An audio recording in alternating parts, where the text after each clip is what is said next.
Hi and welcome back for another video. In this video, I would like to talk about the problems in Xiaomi Redmi 4A, which can also be called as the cons of Xiaomi Redmi 4A, and also the reasons not to buy. Actually, there is no reason that you should avoid buying Xiaomi Redmi 4A because it is such a great smartphone. And if this is the video you are watching for the first time, then I recommend you watch my top 5 features of Xiaomi Redmi 4A. Without that video, this video has no importance at all. So I have used Xiaomi Redmi 4A for almost 15 days, and I think this much of time is enough to tell about the problems that this smartphone actually has. Some problems might not be very big for somebody, and for some that might be the deal breaker. So in this case, let me proceed and talk about the problems in Xiaomi Redmi 4A. The very first thing that I noticed on this smartphone is the boot time. When you boot this smartphone for the first time, it takes ages to start the smartphone. It took almost 8 minutes to start the smartphone, and this is not the first time that it had happened on the smartphone. I reset the smartphone 2 to 3 times to see, is this really going to be a problem? Then I noticed that whenever you do a factory reset, the smartphone takes time, its own time to come to life. That's right, the smartphone takes its own time.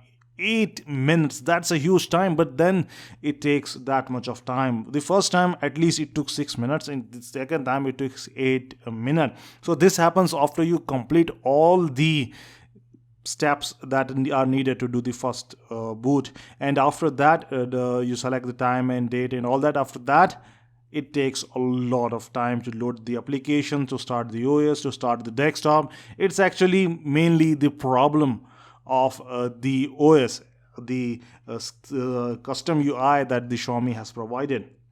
The second thing that I think is really annoying about this smartphone is the bad camera.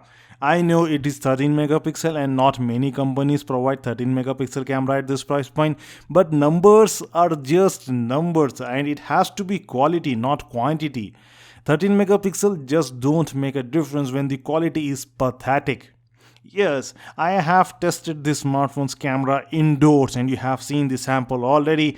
I have uploaded that on my channel, and the quality of that is pathetic. It is very bad. It is okay compared to the other smartphones, but for a 13 megapixel camera, it is not. You can have a Moto E3 Power at this price point, Moto G4 Play at this price point.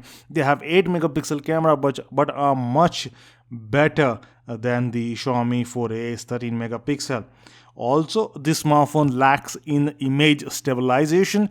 If you are taking a video and the smartphone is on in your hands, you're holding it without a tripod or anything, then if you shake your hand, then the image will get blurred indoors. Even in outdoors, I think it was getting blurred, but it gets blurred if you shake your hand even a slight bit, and you can see that in this particular video that I am showing you right now. The last thing that I did not like, or the last problem that there is on this smartphone, is its hybrid SIM slot. A lot of smartphones that come at this price point have 2 separate slots for SIM and 1 separate slot for SD card, and that's a good thing actually. But in this case, you can either use 2 SIM cards or 1 SD card. A hybrid SIM card is good when the smartphone has 32 GB of internal memory, but it's not good when you have 16 GB of memory. These days, 16 GB runs out only in updates of the smartphone. That is the real thing. You will receive updates on smartphone, and as soon as you keep updating the smartphone, the internal memory is going to get consumed, and that would mean that you will be left with less space to work on. So these were 4 problems, but these 4 problems should not stop you from making a purchase. And why? Well, I have already talked about the top 5 features of Xiaomi Redmi 4A, and the problems that I am seeing in this video are actually genuine. The camera is genuinely bad. The camera genuinely does not have image stabilization.